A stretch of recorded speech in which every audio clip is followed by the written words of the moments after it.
Aforismo sobre o bem e o mal. Aforismo número 34. O pecado não deixa o puro descansar. O que você entende desse aforismo? O pecado não deixa o puro descansar. Observe-se. Que situação, que pecado, que ação é essa que não é aceita pela sua família, que não é aceita pela sociedade, enfim, pelos grupos aos quais você participa, que de uma certa maneira te chama, que te dá vontade. E qual é a função do pecado na nossa vida? Quando Bert Hellinger ele descreveu a nossa consciência restrita, ele falou que essa consciência, ela de uma certa maneira, ela funciona como um órgão de equilíbrio que mede o nosso pertencimento aos grupos aos quais nós participamos. O pecado é justamente aquilo que o nosso grupo não aceita. E o que ele está dizendo é que o pecado não vai nos deixar em paz, no sentido de que mesmo que nós queiramos permanecer inocentes para poder pertencer à nossa família, ao nosso grupo social, sempre vai ter uma situação, entre aspas, pecaminosa, que vai nos atrair. E existe uma naturalidade nesse processo, porque nós precisamos de crescimento e quando estamos apenas querendo ser inocentes ou privilegiando, buscando ser inocentes, né, na nossa consciência, nós não podemos crescer enquanto pessoa. Nós precisamos ir além das fronteiras da nossa família, ir além das fronteiras do nosso grupo social, né? Não é exatamente experimentar o pecado, mas experimentar aquilo que, de uma certa maneira, não é aceito na minha família ou no meu grupo social por preconceito, por exemplo. Entende? Então, o Bert Hellinger diz, olha, faz parte da existência. O pecado, aquilo que não é aceito pela sua família, pelo seu grupo, vai estar ali sempre te rondando, te atraindo. Por quê? Porque te trará também um crescimento, de experimentar a culpa, de se responsabilizar sobre os seus atos, de observar as consequências daquilo que você faz de acordo ou diferente do grupo que você participa. Aforismo 35, sobre bem e mal. Muitas vezes os melhores são um pouco piores. Observe essa frase nos mínimos detalhes. Muitas vezes os melhores são um pouco piores. Os melhores são aquelas pessoas que obviamente consideram que têm razão numa determinada situação. Mas nós já observamos que diferentes famílias, diferentes povos, diferentes culturas, né, têm consciências diferentes, compreensões diferentes, valores diferentes, crenças diferentes. E quando as pessoas de um determinado grupo estão muito identificadas com essa consciência restrita, né, do grupo restrito ao qual nós fazemos parte, as pessoas, de um modo geral, vão se sentir inocentes e muitas vezes vão se sentir melhores do que os outros quando seguem os valores do seu grupo, seguem os valores da sua família. E o que o Bert Hellinger nos mostra quando ele fala muitas vezes os melhores são um pouco piores, isso significa que nós, no fundo, somos iguais, somos seres humanos. Em primeiro lugar, nós somos iguais e depois nós somos, por assim dizer, diferentes. Então, quando uma pessoa ou um grupo se julga melhor do que o outro, ela muitas vezes acha que ela pode ter razão para, por exemplo, cometer um crime ou matar o outro, né, em última instância, ou expulsar alguém, negar o pertencimento para alguém. Então, o que o Bert Hellinger nos alerta com essa frase é para esse momento onde nós nos sentimos melhores do que o outro. Pare e pense, até que ponto? por quê? Aforismo número 36 sobre bem e mal. Quem se sente melhor, espia. Mais uma frase sobre o sentir-se melhor. E aí, mais uma vez, eu te convido. Observe uma situação concreta onde você se sinta melhor do que alguém, do que uma outra pessoa. E o que o Bert Hellinger está dizendo aí? Que quando uma pessoa se sente melhor, tem uma parte dela que não aguenta essa desigualdade em relação ao próximo. Então ela vai procurar espiar. E o que é espiar? É como o chicotinho, né? De você ficar se sentindo culpado ou querendo inconscientemente que algo não dê certo, achando que você não merece, ou seja, não vivenciando todo o seu potencial, todo o seu sucesso, toda a sua saúde. Essa é a consequência de se sentir melhor.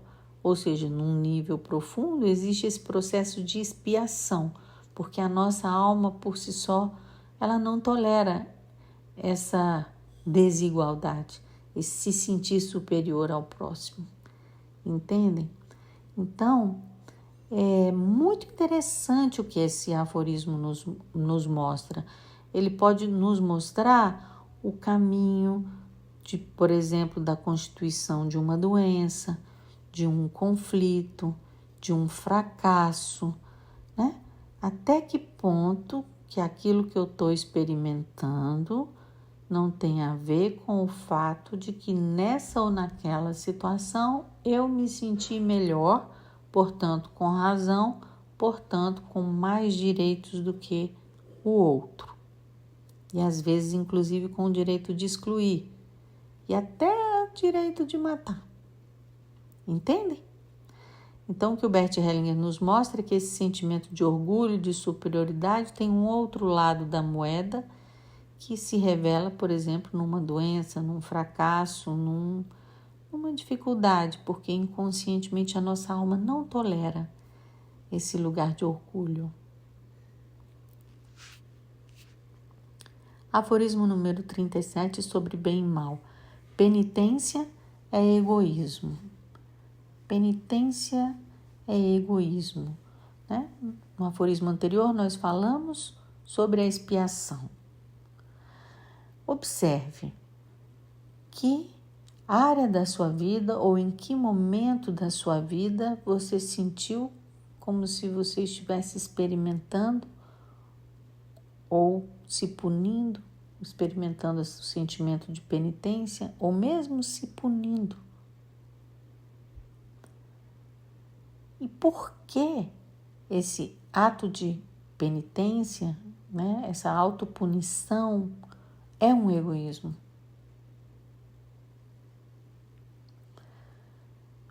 Pois bem, é um egoísmo porque esse tipo de amor cego que leva à penitência, que leva à expiação, na verdade não olha para o outro, não olha para a reparação necessária, não olha a ação positiva que precisaria ser feita para que efetivamente vigorasse a união. Então, atende apenas à nossa necessidade de termos uma consciência tranquila, né? Como se essa penitência ou essa expiação fosse aliviar o remorso ou a culpa. Aforismo 38, sobre bem e mal. Frequentemente, o desamparo é um disfarce para o mal. Essa é uma frase muito dura e de muita dificuldade, talvez, de compreensão dentro do nosso senso comum do que significa a ajuda, do que significa a carestia, a miséria humana. Porque Bert Hellinger diz, frequentemente o desamparo é um disfarce para o mal. Bom, nosso primeiro impulso é quando vemos uma pessoa desamparada, né, de um modo geral, é querer acolher, é querer ajudar essa pessoa. Seja uma ajuda psíquica, psicológica ou uma ajuda financeira, material. Mas o que o Bert Hellinger está nos chamando a atenção é que muitas vezes por trás dessa condição de desamparo, né, e aqui eu estou trazendo o desamparo psicológico e o desamparo material, existe um disfarce para o mal. Que tipo de mal, por exemplo? Um orgulho ou uma dificuldade de tomar aquilo, por exemplo, que vem dos pais. Né? Quer dizer, ao invés de me submeter aos limites, por exemplo, que o meu pai me dá, ou a minha mãe, ou a minha família, né, me oferece, não, prefiro ir para a rua e viver, mesmo que sem dinheiro nenhum, o meu eu e o meu orgulho estamos ali. Né? Isso, claro que não estou querendo dizer com isso que todas as pessoas que estão numa condição de desamparo social experimentam algo assim. Né? Da mesma maneira com relação a um desamparo psicológico. Mas o que eu estou tentando mostrar para vocês é que existe uma dimensão da realidade que nem sempre corresponde a uma ideia que nós temos da realidade dentro do nosso senso comum. Então, muitas vezes, uma pessoa prefere passar dificuldade a ser humilde, por exemplo, a aceitar um trabalho, digamos que com uma condição inferior, ou aceitar as limitações que são impostas pela sociedade ou pela família, entende? É isso que o Bert Hellinger está querendo nos mostrar, algo de grande valor para a gente poder entender não apenas os nossos processos de desamparo, como também o desamparo material e psicológico que uma pessoa pode chegar até nós pedindo a nossa ajuda profissional. Então, observe o que está por trás do desamparo. Aforismo número 39, sobre bem e mal. Para alguns que reclamam, é preferível nenhuma solução a uma boa solução. Agora eu gostaria que você olhasse para os momentos onde você reclama, ou para uma situação que você há muito tempo reclama. O que seria o benefício secundário que você ganha em reclamar?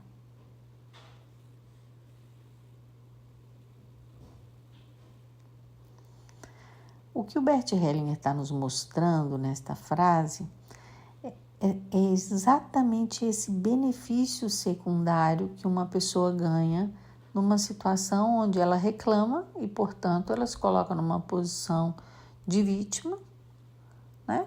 E que ela ganha algo nesse lugar de reclamação. E esse lugar de reclamação não promove nenhuma solução concreta. Ele mantém o problema porque ali não se trata de encontrar uma solução, mas de reclamar da falta de solução, por assim dizer, reclamar do problema, né? E muitas vezes uma boa solução, ela exige de mim, ou na grande maioria das vezes, ela vai exigir uma mudança de percepção, ela vai exigir que eu abra mão de uma parte das minhas necessidades ou das minhas exigências, né?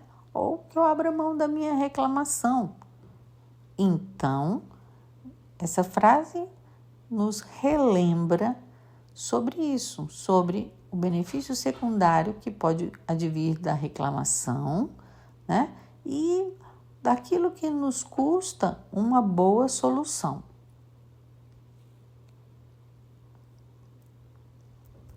Aforismo 40, sobre bem e mal.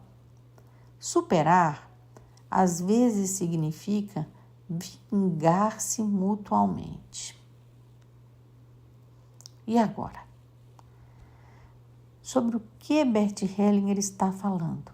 Superar, às vezes, significa vingar-se mutuamente.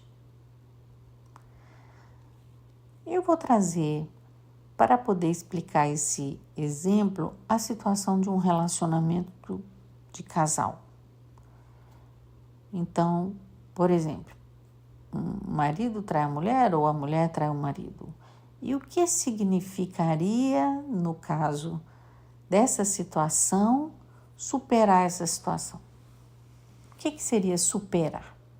Superar seria, por exemplo, não se importar mais, não sentir nenhuma dor, não sentir nenhum incômodo sobre aquilo que aconteceu, ou se separar e encontrar uma outra pessoa, né?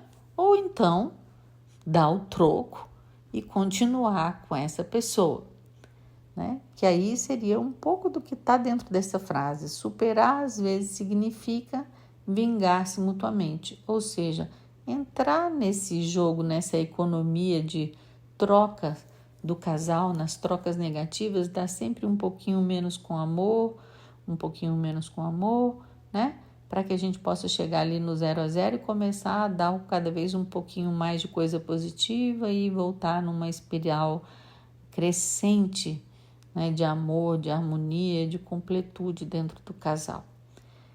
Então, observe até que ponto você efetivamente superou uma situação, né?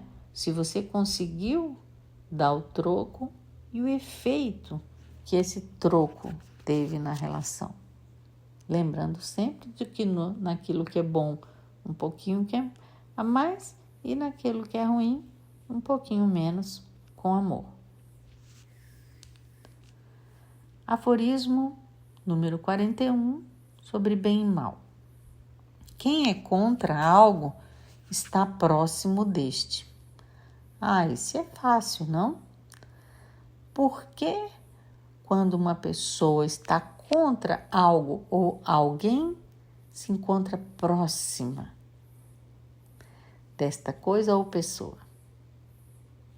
Porque é óbvio, eu estou pensando na pessoa, eu estou remoendo sentimentos em relação a essa pessoa, a essa situação, né? Ou a esse outro grupo.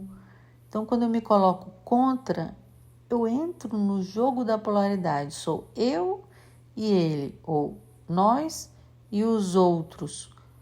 Eu estou próxima porque um é claro, o outro é escuro. Onde tem, né, luz, está junto à sombra. Onde tem A, do outro lado está o B. Entendem? Então, o que o Bert Hellinger mostra aqui é como se estabelecesse um vínculo negativo quando eu sou contra alguma coisa ou alguma pessoa, que faz com que eu me torne próximo. Por mais que eu queira ser diferente e estar distante, é justamente o contrário que acontece.